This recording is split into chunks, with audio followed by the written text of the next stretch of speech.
Guys, and welcome back to my channel. This is Janice.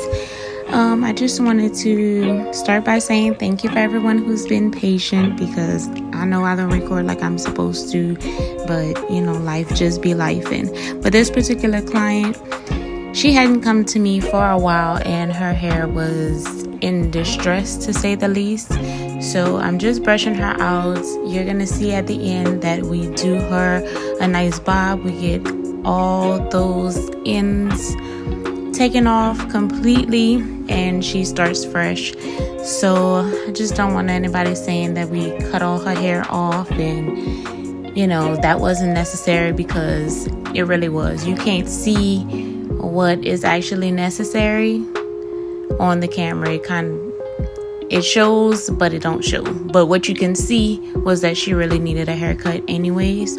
So here I'm just doing the regular blow dry, and you know, you're gonna see throughout the process that my technique hasn't changed much at all.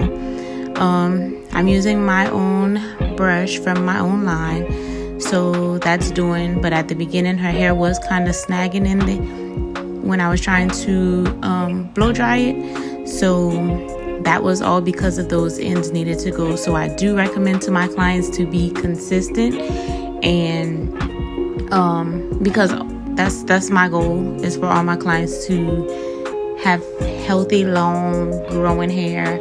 You know, not everybody's gonna have thick hair, even though you know that's what everybody would like, but not everybody is born with that. So even though everybody doesn't have a nice density, I want all of my clients to have long, healthy hair. So that's what I strive for. So I want all of them to be consistent. And then when they're not consistent, sometimes they come back and their hair looks like this. So I'm gonna stop talking now. Hope you guys enjoy the video, and I'll see you in my next one. Bye.